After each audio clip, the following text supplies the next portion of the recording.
Today's Massachusetts Institute of Technology is a world-class center for teaching and research. Faculty, students, and researchers are united in their goal to advance the frontiers of knowledge and solve contemporary real-world problems, following the vision laid out for MIT 150 years ago. But the place itself has certainly evolved and flourished since those early days. It's hard to imagine how much the scientific landscape has changed from when founder William Barton Rogers first started thinking about a new kind of Polytechnic Institute.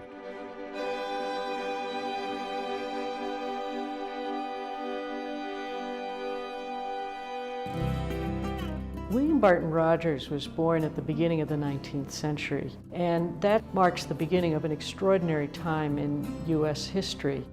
It's really the transition that we're going to witness over a century from an agrarian, rural country into an urban and industrial country.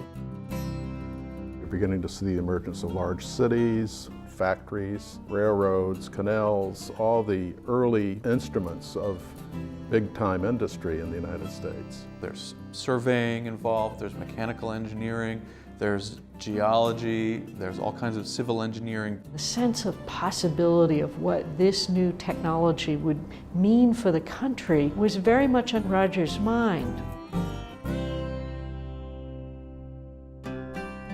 William Barton Rogers had a lifelong interest in education, and by 1835 he's a professor at the University of Virginia.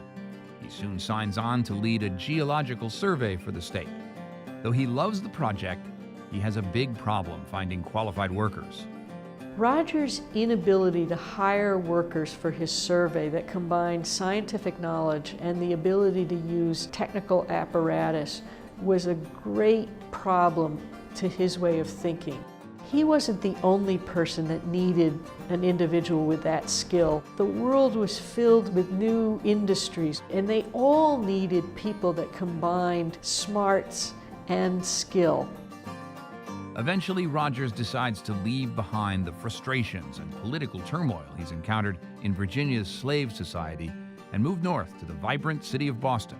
Boston was one of the leading commercial centers of the country, and the area surrounding Boston was, without question, the most developed industrially of any state in the Union. There probably was not an American city that had more of a need for engineers than Boston. The city itself was being transformed by one of the greatest engineering projects of the 19th century, the filling in of the Back Bay. And then you have these reform movements, temperance movements, pacifist movements, and of course the famous anti-slavery abolitionist movement this was the place. Boston was so radical in its reform spirit. The wealth generated by all of this industry, Bostonians put into various philanthropic enterprises, endowing schools, hospitals, libraries, museums, various institutions which benefit the broader community. Rogers writes in his memoirs how much he likes the so-called enterprising spirit, and even uses the word knowledge-seeking spirit of this area. For decades, Rogers had been talking with his brother Henry about a new kind of Polytechnic institution. At the time, the ideals of science really focused on fundamental principles, somewhat disconnected from the real problems of industry and the people who worked in industry. They began thinking about how to incorporate science into what they referred to as the useful arts. Today we would call that technology. It's a revolutionary idea that someone will go to school to get training to become an architect, an engineer, a scientist. These are typically occupations that people would learn by doing. This was experimental from the get-go. Even the word technology was new at that time. He wanted students who had a grasp of human nature, of basic sciences, of mathematics, far beyond the requirements for making this or that machine work. He wanted to train students who would be able to kind of guide the nation through industrialization, not just build the widgets. Different players are coming together, trying to bring a bunch of different scientific and practical institutions together. And Rogers proves very skilled at taking that set of people and orienting their ideas toward his proposal. They knew it was going to be in Boston, and the land in Back Bay was the place to put it. So they were going to have to convince the Massachusetts state legislature that not only was the school worth establishing, but that it was worth designating a piece of land for. The proposal is brought to the state of Massachusetts, and the first step is to essentially incorporate it as a state corporation, and that's what we celebrate on the founding day of April 10th, 1861, when the governor finally signs the MIT charter.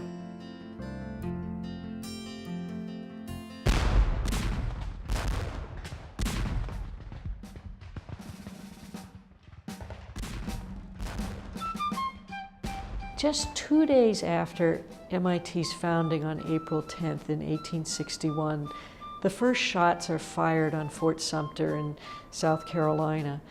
And with the start of the Civil War, it meant that classes at MIT could not start right away.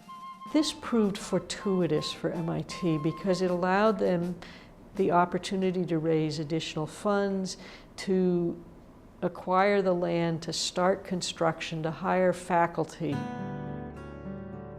One can imagine that when Rogers tried to raise money, it's wartime, and energies are being devoted to other things. Yet on the other hand, if we have optimism about the outcome of the war, we can see the necessity for young men and women to become engineers and scientists, to be able to solve these other problems. When the Morrill Act is passed in Washington in 1862, it grants every state some land that then they can either use or sell to found an agricultural or mechanical institution. Rogers and his colleagues won support from the state legislature that a portion of the funds from the Land Grant Act would be dedicated to this new school, assuming that they could raise the other funds successfully.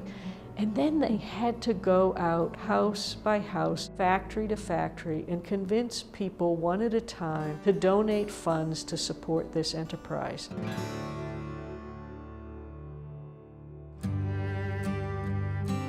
As the war is ending in 1865, the Massachusetts Institute of Technology holds its first classes in rented space in downtown Boston's Mercantile Building, while constructing its own buildings near Copley Square. Rogers' vision for a new kind of education, with its emphasis on hands-on learning, made it crucial to establish cutting-edge laboratories.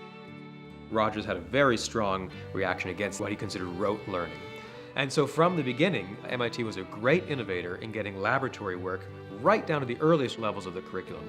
Entry undergraduate students would be entitled to do a lot of work in the laboratories with their own hands, not just seeing someone else demonstrate some effect. Rogers needed faculty who were going to be willing to invent a new kind of curriculum, that they were going to have to cobble together for the first time ever laboratory exercises. He allowed his professors to basically experiment with it, tinker with it, adjust it, and build the program. I think of Pickering in physics, for example. Professor Storer, who was one of the early chemists at MIT, and both of them become very famous. And they're producing textbooks to accompany the lab-oriented educational process.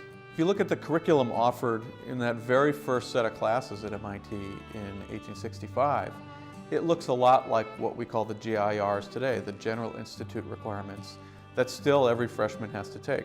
Mathematics, chemistry, physics, those are all required at MIT from day one. There was an emphasis on combining kind of basic science with applied things in the field. Students took field trips to all kinds of sort of working places where the technological world was being built. And Barton Rogers wanted all that right in the curriculum for his undergraduates, right from the start.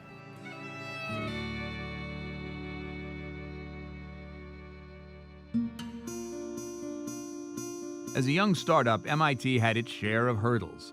Ongoing money troubles, takeover attempts by neighboring Harvard. But with every passing year, with every successful student who went on to make his or her mark in the world, MIT's reputation grew, and the school's standing became more and more secure.